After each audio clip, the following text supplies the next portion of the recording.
सुबह 6 बजे की ट्रेन पकड़ने के चक्कर में 3 बजे उठकर पीयूष ने जल्दी जल्दी तैयार होना शुरू किया। अभी वो अपने कमरे से निकलकर बाहर आया ही था तो देखा मम्मी खाना बना रही थी। मम्मी, आप क्यों परेशान हो रही हैं? मैं स्टेशन पर कुछ खा लेता। नहीं बेटा, बाहर का खाना खाने की क्या जरूरत, मैंने खाना पैक कर दिया है, लेता जा। पीयूष ने जल्दी से कैब बुक की। कुछ ही देर में कैब आ गई। उसने जल्दी से मम्मी के पैर छुए और स्टेशन के लिए रवाना हो गया। टाइम से पहुंचकर पीयूष को बहुत सुकून मिला। समय पर गाड़ी चल दी। पीयूष अपना सामान सेट करके बैठ गया। धीरे धीरे गाड़ी में बैठे लोग एक दूसरे से बातें करने लगे। पीयूष को भूख लगी तो अचार के साथ पराठे निकालकर खाने लगा। मम्मी के हाथ के पराठे खाकर और चाय पीकर तो मजा आ गया। उसके बाद वो बाहर के नज़ारे देखने लगा। पीयूष बहुत खुश था। वो जा रहा था अपनी बहन को लेने। तभी पापा का फोन आ गया। बेटा, अच्छे से बैठ गया ना ट्रेन में? कोई परेशानी तो नहीं हुई? हाँ पापा, आप चिंता मत करो, सब ठीक है। शाम होते होते ट्रेन लेट हो गई। उसे स्टेशन पर रात को 10 बजे पहुंचना था, लेकिन ट्रेन 4 घंटे लेट चल रही थी। पीयूष को चिंता होने लगी। अगर ट्रेन रात 2 बजे पहुंचेगी, क्या उस छोटे से स्टेशन पर रुकना सही रहेगा? इसी चिंता में बैठा था कि मम्मी का फोन आ गया। बेटा, तेरे पापा बता रहे थे कि ट्रेन 4 घंटे लेट है। मम्मी चिंता मत करो, 2-3 घंटे की बात पड़ेगी। स्टेशन पर वेटिंग रूम तो होता ही है, वहाँ रुक जाऊंगा। फिर सुबह 6 बजे तो सवारी मिल ही जाएगी गांव के लिए। रात को 2 बजे पीयूष को ट्रेन ने एक छोटे से स्टेशन पर उतार दिया। ठंड से उसकी हालत खराब हो रही थी। पूरे स्टेशन पर कोई भी नहीं था। ये देखकर वो और डर गया। वो स्टेशन पर चलते चलते स्टेशन मास्टर के ऑफिस के सामने पहुंच गया।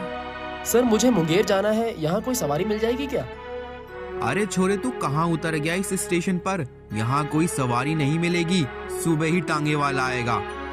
सर, यहाँ वेटिंग रूम तो होगा ना? यहाँ कोई वेटिंग रूम नहीं है, छोटा सा तो स्टेशन है। अच्छा, तो सर क्या मैं यहाँ एक कोने में रुक सकता हूँ? नहीं, हम यहाँ किसी को रुका नहीं सकते ऐसे। एक काम कर, स्टेशन के पीछे एक चाय वाले की दुकान है, वहाँ एक लड़का काम करता है। नाम तो उसका पता नहीं, सब उसे छोटू ही बुलाते हैं। उसे जगा ले, वहीं रुक जाना, वो तुझे चाय भी पिला देगा। देख लड़के, इधर उधर मत घूमियो, यहाँ रात में लुटेरे घूमते हैं, किसी को भी मार कर उसका सामान लूट लेते हैं। पीयूष की अंदर तक रूह कांप गई। वो जल्दी से उस चाय की दुकान में पहुंच गया। वहां पहुंचकर उसने जोर से आवाज लगाई। कौन हो साहब, क्या चाहिए? कोई बात नहीं है, ये चाय की दुकान कौन चलाता है? अपने मालिक को बुलाओ जरा। मालिक तो सुबह ही आएंगे और कोई नहीं है यहाँ। अच्छा, मुझे यहाँ पर कुछ देर रुकना था, सुबह तक चला जाऊंगा। ठीक है साहब, अंदर सामान रख दीजिए, चाहे तो वहीं सो लीजिएगा। तू यहाँ नौकरी करता है? हाँ साहब, चाय पियेंगे क्या? हाँ, बना ले। सुन, अपने लिए भी बना लियो, पैसे मैं दे दूंगा। थोड़ी देर में वो भी अंदर आ गया। चाय देकर वो एक कोने में बैठकर पीने लगा। तुझे यहाँ अकेले डर नहीं लगता? नहीं साहब, यही मेरा ठिकाना है, मैं बचपन से यहीं रहता हूँ। लेकिन मैंने सुना है यहाँ पर लुटेरे घूमते रहते हैं।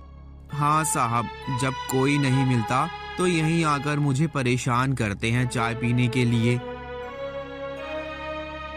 डरो मत साहब, अब कोई नहीं आएगा। क्यों?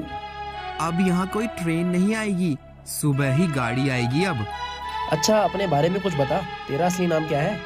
हम लोगों का नाम नहीं होता साहब, कोई कुछ भी बुला देता है, मतलब तो बुलाने से ही होता है ना। तेरा घर परिवार? कोई नहीं साहब, अब तो जो कुछ है यही है। कितने पैसे हुए? रहने दो साहब। नहीं, तू रख ले, अपने मालिक को मत बताइयो।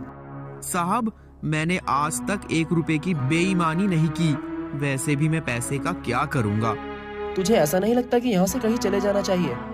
नहीं साहब, मेरी तो यही दुकान है, मालिक बहुत अच्छे हैं, कभी मुझे डांटते भी नहीं, और अगर कोई ग्राहक उल्टा सीधा बोलता है ना तो उसे भगा देते हैं।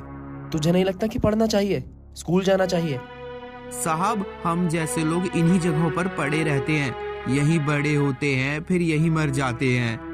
पीयूष सोच में पड़ गया कि कितना कुछ है उसके पास। माँ बाप, बहन, रहने को घर, मोबाइल, पढ़ने के लिए बढ़िया स्कूल था, अब कॉलेज है, पॉकेट मनी भी अच्छी मिल जाती है, जहाँ चाहे घूमने चले जाते हैं। फिर भी कितनी शिकायतें हैं अपने परिवार से उसे। इसका क्या, जिसका परिवार ही नहीं है, फिर भी कितना संतोष है इसके चेहरे पर। न पैसे का लालच, न कुछ पाने की इच्छा, न कुछ खोने का डर भी। पीयूष ने देखा कि छोटू वही कोने में एक फटे कंबल को ओढ़कर सो गया। पीयूष को लगा जैसे उसने उसके आराम के पलों को भी उससे छीन लिया। छोटू बेखबर सो रहा था। पीयूष की आंखों से आंसू बह रहे थे।